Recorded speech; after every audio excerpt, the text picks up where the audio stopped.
Phase 2 must begin, the demolition of the old museum. But before the diggers can move in, millions of specimens and 6,000 animals must move out. This is the way we handle them without using a net.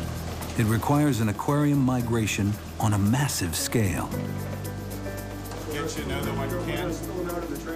Museum staff transport the living collection to a temporary museum across town.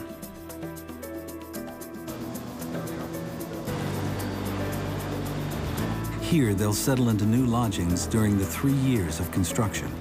What we moved so far is some of the smaller species. The big fish, heavier to lift. Some of them jump, some of them bite, can bite, so we just have to be careful. 500 species of fish, snakes, frogs, and insects make their way across town to Howard Street.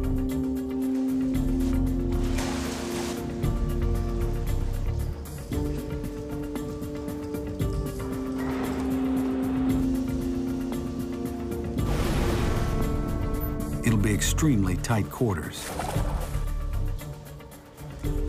But the Academy will remain open to the public in this temporary museum for the next 3 years.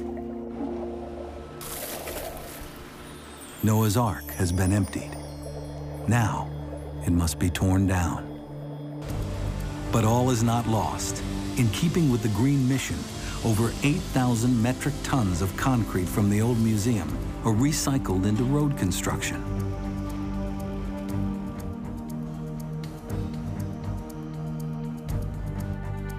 Ultimately, all that remains of the old Academy is the facade of Africa Hall. The engineers will attempt to carefully preserve it and weave it into the new museum.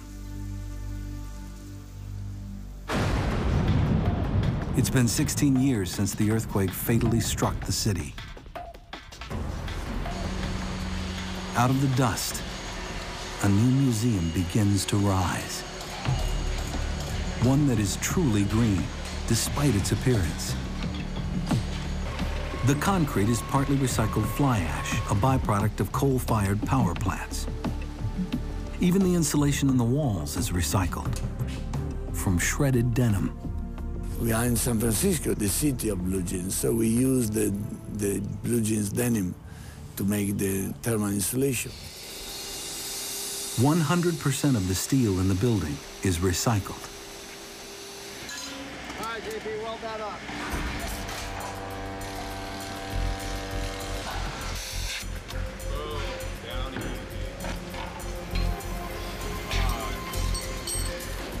Construction proceeds rapidly.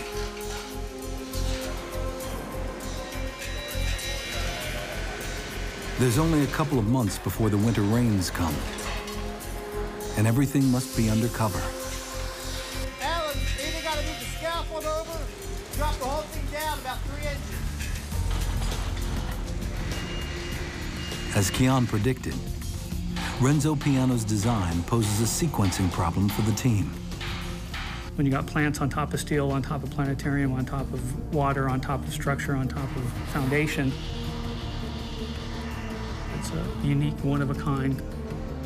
Isn't one where you could say, oh, I built one of those, a year ago or 2 years ago or 5 years ago. Here's how you do it. This is one that hadn't been built before. The most obvious challenge is the roof. The bulk of the building is 12 meters high, but the planetarium and rainforest will rise to more than 21 meters. These two internal domes must be completed before the roof is installed. Without a doubt, creating a living rainforest inside a building in San Francisco is a challenge. And this rainforest display will be like no other in the world. Visitors will enter the forest inside a glass dome. A spiral ramp carries them up through the trees to the canopy. They then descend in a glass elevator to emerge inside a tunnel under the flooded forest. The gradient and geometry of the rainforest ramp has the design team stumped. It must be steep enough to reach the top, and yet gentle enough for a wheelchair. There was nothing consistent about the ramp. It was always changing in angles. It was going up and down, it was going in and out. And that change in geometry necessitated us to try and find someone who could do that. The team has little experience designing, let alone building such a ramp. But after much research, they come up with someone who does. A roller coaster company. Fabri-Weld Incorporated now adds their expertise to the eclectic design team. Not only can they master the difficult geometry, but they also know how to bend the steel.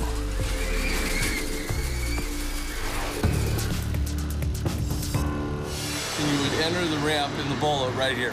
This is actually where we're standing, is where the entrance is.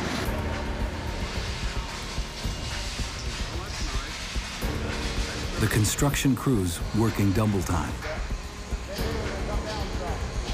In a few weeks, the rains will come, and the roof overhead needs to be on. Yeah, let's go to the slotted holes, open it up.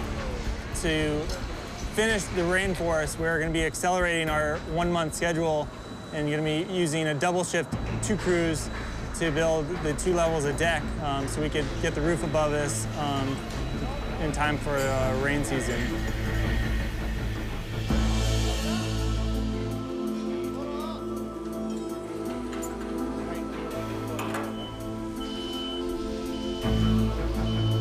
Up above, another crew attempts to master Renzo Piano's incredible design for the roof.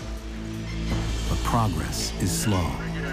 Hundreds of giant curved steel beams must be assembled on site and are almost impossible to maneuver into place. Typical job, you try and shoot for, benchmark kind of 100. You shoot for 100 pieces. That's on a nice square building. No problems, nothing complicated. Out here today, as complicated, as hard as time we've been having today, probably gonna get about 25, maybe 30 pieces today if we're lucky. Coming up. When we sketched all those curves, I knew before that was going to be a great challenge for engineers. All right, Joe. Handle your business.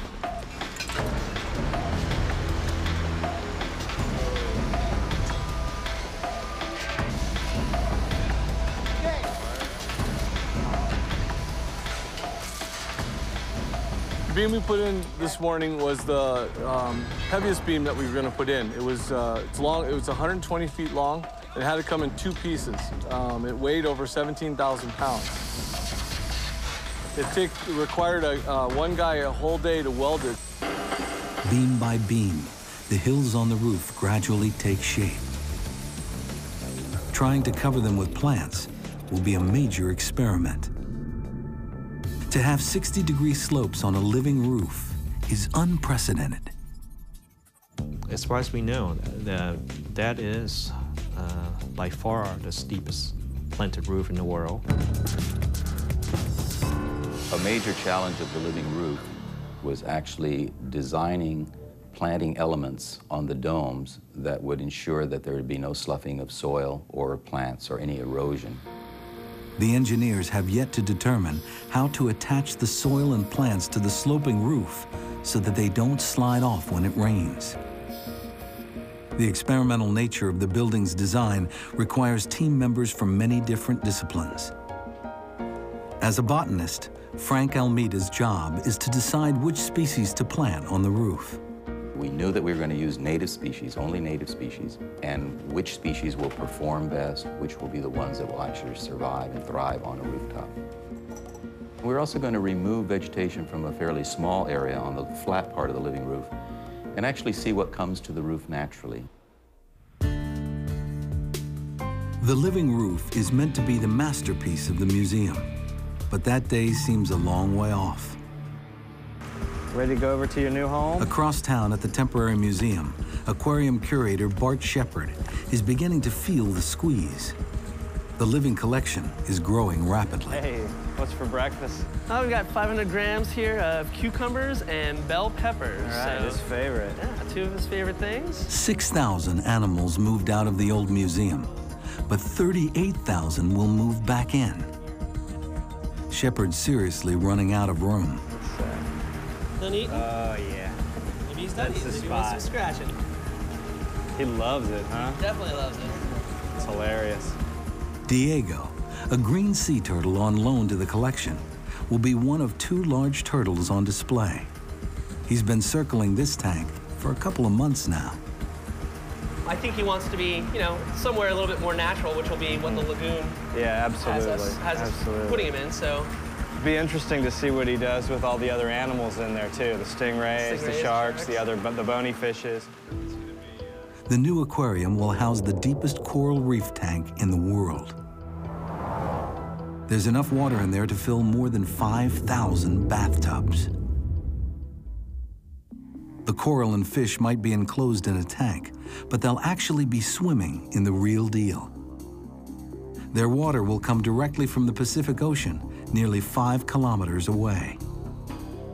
High-pressure pumps will draw water down through the sand into pipes beneath Ocean Beach, then carry it underneath the park to the museum. So before we even did the foundations to the building, we needed to go in and actually plan for getting all that piping and tubing, about 12,000 lineal feet, a little over 2.5 miles of piping into the ground. Renzo Piano envisioned living displays that mirror the natural world. But creating a realistic coral reef out of concrete is no easy task. We've been in here, I think, for about 4 months now, building it from the ground up. This is the biggest coral reef that we've ever built.